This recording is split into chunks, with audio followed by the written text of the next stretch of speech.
सब स्टोरीज। बुलंद दरवाजा। मोंटी और शिखा अपने माता पिता और दादी के साथ रहते थे। उनके माता पिता ऑफिस में काम करते थे, जिस वजह से वो मोंटी और शिखा पर ध्यान नहीं दे पाते थे। लेकिन उनकी दादी उनका पूरा ध्यान रखती थी। एक दिन मोंटी और शिखा सुबह देर तक अपने कमरे में सो रहे थे। तब दादी उनके कमरे में आती है और बोलती है, उठो, सूरज सर पर चढ़ गया है और तुम दोनों अभी तक सो रहे हो। तुम्हारे मम्मी पापा तो सुबह जल्दी काम पर चले जाते हैं, उसका तुम बहुत फायदा उठाते हो। चलो अब उठ जाओ, तुम्हें स्कूल भी जाना है। दोनों बच्चे गुस्से में उठ जाते हैं। दादी वहाँ से चली जाती है। तब मोंटी शिखा से बोलता है, क्या यार, ये दादी भी सर खा जाती है, न खुद चैन से जीती है और ना ही हमें चैन से जीने देती है। तुम सही कह रहे हो भैया, इससे अच्छे तो हमारे मम्मी पापा हैं। हमें कभी किसी चीज के लिए नहीं रोकते और ना ही किसी चीज के लिए टोकते हैं। चलो अब उठना तो पड़ेगा।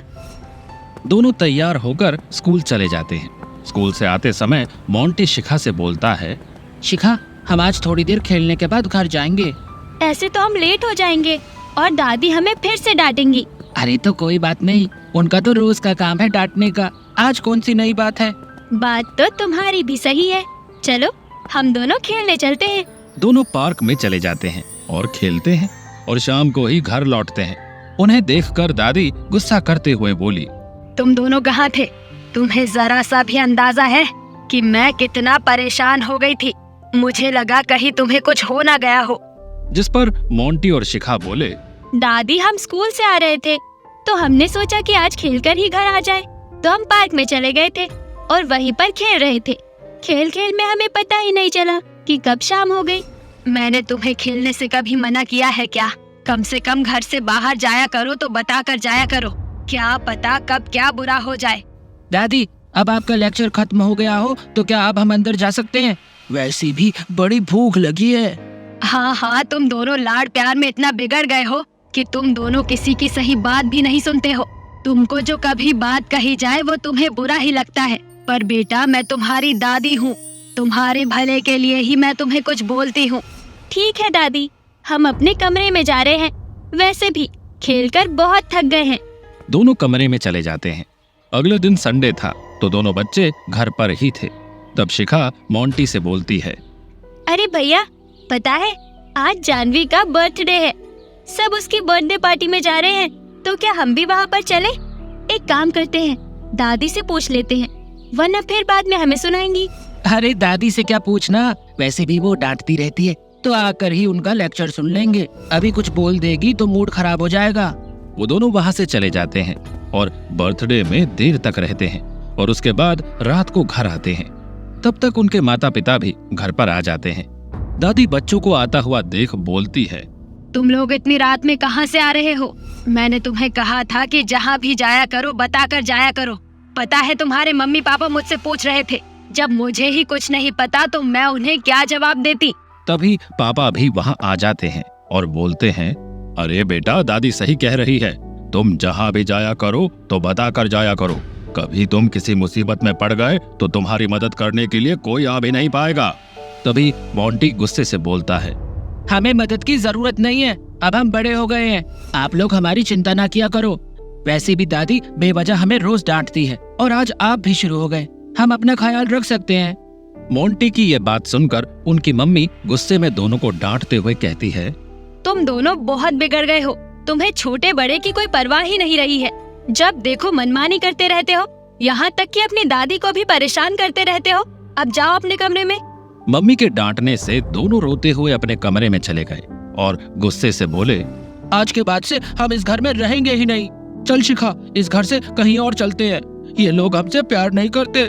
अरे आज तो मम्मी पापा ने भी हमें डांट दिया, कल को तो ये लोग हमें खेलने की वजह से पीटना भी शुरू कर देंगे। तुम सही कह रहे हो, कोई हमें प्यार नहीं करता, सब के सब हम दोनों को बेवजह डांटते रहते हैं। दोनों रात के अंधेरे में बिना बताए घर से निकल जाते हैं। थोड़ी देर बाद दोनों को रास्ते से जाते हुए उन्हें एक अजीब सी चमचमाती हुई चीज दिखाई देती है, जिसमें से बहुत तेज रोशनी आ रही थी। शिखा रोशनी की तरफ बढ़ती है, तभी वो रोशनी कम हो जाती है। तभी दोनों एक विशाल दरवाजे को देखते हैं। तब शिखा बोलती है, ये कैसा दरवाजा है? इससे पहले मैंने इतना विशाल दरवाजा कभी नहीं देखा। मैंने भी नहीं देखा और ये बहुत अच्छा लग रहा है। अगर ये बाहर से इतना अच्छा है तो अंदर से कितना अच्छा होगा। मुझे तो लग रहा है ये किसी पार्क का दरवाजा है। चल अंदर चलते हैं। दोनों दरवाजे के पास जाते हैं कि तभी दरवाजा खुल जाता है। शिखा और मोंटी दोनों अंदर चले जाते हैं। अंदर जाते ही दरवाजा बंद हो जाता है। शिखा डरते हुए बोलती है, ये दरवाजा खुद कैसे बंद हो गया? अब हम बाहर कैसे जाएंगे? अरे शिखा, जरा अपने आसपास तो देख, कितने सुंदर पेड़ पौधे हैं। यहाँ फलों के पेड़ और बहुत सारे झूले भी हैं। हम यहाँ हमेशा के लिए रह सकते हैं। अब हमें कोई नहीं डांटेगा। तुम सही कह रहे हो, ये तो बहुत सुंदर है। चलो आगे चलकर देखते हैं। दोनों थोड़ी दूर चलते हैं। तभी वो देखते हैं अंदर बहुत सारे बच्चे मुर्गा बनकर बैठे थे। शिखा और मोंटी ये देखकर हंसने लगे और उन्हें बोलते हैं, तुम लोग यहाँ मुर्गा क्यों बने हो और किसने तुम्हें ये सजा दी है? तुम लोग आज ही इस बुलंद दरवाजे के अंदर आए हो क्या? हाँ, पर तुम ऐसा क्यों कह रहे हो? तभी सभी बच्चों को एक भयानक आवाज सुनाई देती है। आवाज सुनकर बच्चे बिना कुछ बोले वहां से डरकर भाग जाते हैं। तभी शिखा उनसे बोलती है, अरे तुम लोग कहाँ जा रहे हो? हमें कुछ तो बताओ। शिखा उन्हें आवाज देती रहती है मगर बच्चे उनकी एक नहीं सुनते। शिखा और मोंटी थोड़ा आगे बढ़ते हैं कि तभी उन्हें एक जोकर दिखाई देता है, जिसे देखकर दोनों बच्चे खुश हो जाते हैं। अरे वाह, जोकर, ये तो हमें खूब हंसाएगा। ये मजा ही आ गया। दोनों बच्चे खुश होते हुए जोकर के पास जाते हैं। बच्चों, तुम्हें भूख लगी है क्या? क्योंकि मुझे तो बहुत तेज भूख लगी है। हाँ जोकर अंकल, भूख तो बहुत लगी है, पर हम क्या खाएं? अपनी आंखें बंद करो, तब मैं तुम्हें कुछ अच्छा सा खाने को देता हूँ। दोनों बच्चे आंखें बंद कर लेते हैं। तभी जोकर एक भयानक राक्षस में बदल जाता है और अपना विशाल मुंह खोलकर शिखा को खा लेता है। शिखा उसके पेट के अंदर चली जाती है। तुरंत शिखा की आंखें खुलती है। वहाँ और भी बहुत सारे बच्चे कैद थे जिनका शरीर पूरा लाल था। शिखा ये देखकर चिल्लाने लगी, भैया, भैया। शिखा की आवाज सुनकर मोंटी की आंखें खुल जाती है। तभी वो देखता है कि उसके सामने एक विशाल राक्षस मुंह खोले खड़ा था। उसका मुंह किसी गुफा से कम नहीं लग रहा था। मोंटी डर जाता है और तभी वो बोलता है, माँ, माँ, माँ हमें बचाओ, माँ, माँ। माँ शब्द सुनते ही राक्षस काला धुआं बनने लगता है। शिखा उसके पेट से खुद ही बाहर आ जाती है और राक्षस बोलता है, आज तुम अपनी माँ की वजह से बच गए, क्योंकि इस दुनिया में माँ से बड़ा कोई रक्षक नहीं है। राक्षस गायब हो जाता है। दोनों बच्चे बहुत डर जाते हैं। वो लोग वहां से भागकर दूसरी तरफ जाते हैं तो वहां उन्हें कुछ बच्चे फटे पुराने कपड़ों में फलों के पेड़ के पास बैठे रोते हुए दिखाई देते हैं। उनके पास खाली बर्तन पड़े थे। शिखा उनको देखकर उनसे बोली, तुम सब लोग कौन हो और यहाँ क्या कर रहे हो? इस पर एक बच्चा बोलता है, हम अपने मम्मी पापा को बिना बताए यहाँ पर आ गए थे और जब से यहाँ पर आए हैं हमें खाने को कुछ भी नहीं मिला है। हम बहुत भूखे हैं। लेकिन यहाँ तो इतने फलों के पेड़ हैं, तुम इन्हें क्यों नहीं खा रहे? तुम खुद जाकर फल खाओ, तब पता चल जाएगा। शिखा पास के अमरूद के पेड़ से एक अमरूद तोड़ती है, पर जैसे ही वो अमरूद खाने वाली होती है कि तभी अमरूद खुद गायब हो जाता है। ये देखकर दोनों बच्चे हैरान हो जाते हैं। ये क्या था? ये फल खुद कैसे गायब हो गया? रुको, मैं देखता हूँ। मोंटी भी एक अमरूद तोड़ता है और जैसे ही वो भी खाने वाला होता है तभी वो अमरूद भी गायब हो जाता है। ये देखकर बच्चे हंसते हुए बोलते हैं, देखा, अब पता चला कि हम लोग भूखे क्यों हैं। ये सब देखकर शिखा और मोंटी वहां से डरकर आगे की तरफ भाग जाते हैं। दूसरी तरफ घर पर दादी परेशान होती है और बोलती है, ये बच्चे कहाँ चले गए? पूरा घर देख लिया पर कहीं नजर नहीं आए। ऐसा तो नहीं है अपनी मम्मी की डांट से घर छोड़कर चले गए? दादी अपने बेटे बहू के पास जाकर सब बता देती है। तब पिता बोलते हैं, एक काम करते हैं माँ, हम पुलिस स्टेशन जाकर बच्चों की मिसिंग रिपोर्ट लिखवा देते हैं। सही कहा बेटा, बच्चे छोटे हैं, कहीं कुछ गलत ना हो जाए। तीनों पुलिस स्टेशन जाते हैं। तब पुलिस वाला बोलता है, देखिए, हम 24 घंटे से पहले मिसिंग रिपोर्ट नहीं लिख सकते। क्या पता बच्चे खुद ही वापस घर आ जाएं। आजकल बच्चे माता पिता की डांट से घर छोड़कर चले जाते हैं, मगर थोड़ी देर बाद खुद ही घर आ जाते हैं। बेटा, अगर हमारे बच्चे किसी मुसीबत में हो तब क्या होगा? इसीलिए तुम उन्हें ढूंढने की कोशिश तो करो। तुम्हारे भी बच्चे होंगे, जरा सोचो, अगर वो भी लापता हो जाए तब क्या करोगे? अम्मा, आपने सही कहा। ठीक है, हम बच्चों की तलाश करते हैं। पुलिस दोनों बच्चों को ढूंढने लगती है। वहां भागते हुए मोंटी और शिखा दूसरी जगह पहुंचते हैं, जहां कुछ बीमार बच्चे जमीन पर पड़े हुए थे। मोंटी उन्हें देखकर बोलता है, अरे तुम लोगों को क्या हुआ है? तुम लोग ऐसे क्यों पड़े हो? हम लोग बिना बताए घर से भागकर आ गए थे। रास्ते में हमें एक विशाल दरवाजा दिखाई दिया और हम उसके अंदर चले आए। तब से हमारी यही हालत है। हमें बिना बताए घर से नहीं आना चाहिए था। ये सब सुनकर शिखा बहुत डर जाती है और बोलती है, मोंटी, ये सब क्या हो रहा है? हमें वापस चलना चाहिए। ये जगह सही नहीं है। तुम सही कह रही हो, ये जगह बहुत खराब है। शिखा और मोंटी भागकर वापस दरवाजे के पास जाने लगते हैं कि तभी उन्हें बहुत सारे बच्चे मजे से खाते पीते खेलते हुए दिखाई देते हैं, जिन्होंने अच्छे अच्छे कपड़े पहने हुए थे। उन्हें देखकर शिखा और मोंटी बहुत खुश हुए और उनके पास जाकर बोले, अभी हम कुछ बच्चों से मिले जो बहुत ही परेशान थे, और तुम लोग तो बड़े मजे से हंस खेल रहे हो। इसकी क्या वजह है?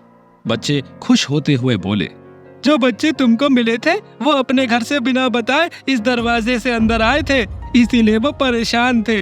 लेकिन हम जहाँ भी जाते हैं हमेशा अपने घर वालों से पूछ कर ही जाते हैं। अच्छा, तो तुम यहाँ भी अपने घर वालों से पूछ कर ही आए हो? हाँ, हम अपने घर वालों से पूछ कर ही यहाँ आए हैं, इसीलिए हमारे पास सब कुछ है। हमारे घर वालों ने हमारी जरूरत का सारा सामान देकर हमें यहाँ पर भेजा है, इसीलिए हम लोग यहाँ पर इतने खुश हैं।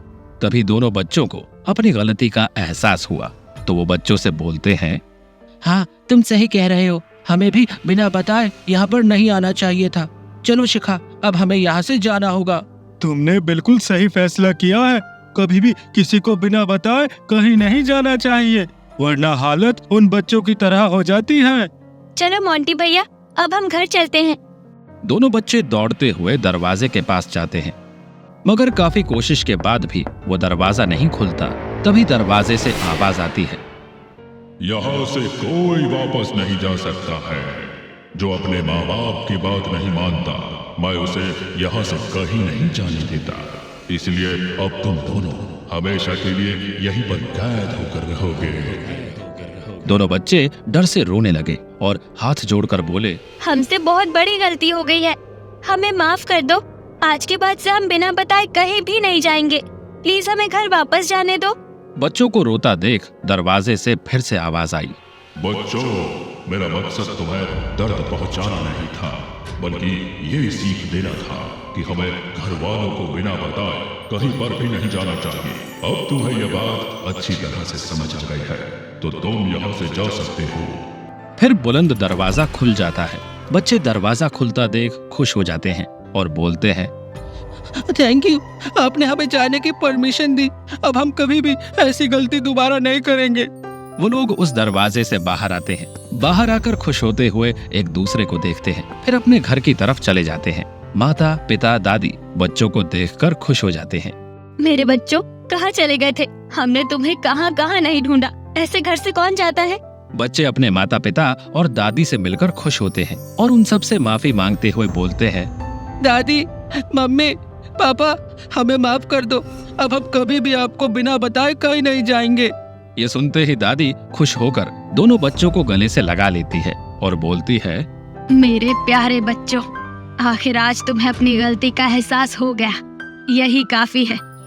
दोनों अपने मम्मी पापा के भी गले लगते हैं और उस दिन के बाद से वो कभी भी बिना बताए घर से बाहर नहीं गए। उनके इस व्यवहार को देखकर दादी और माता पिता बहुत खुश होते हैं।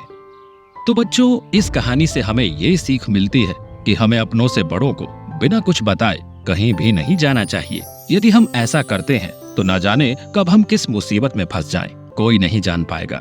साथ ही हमें हमेशा अपनों से बड़ों की इज्जत करनी चाहिए। वो जो बोलते हैं हमारे भले के लिए ही बोलते हैं, क्योंकि उम्र और तजुर्बे में वो हमसे बड़े हैं, तो हमें हमेशा उनकी बात मान लेनी चाहिए।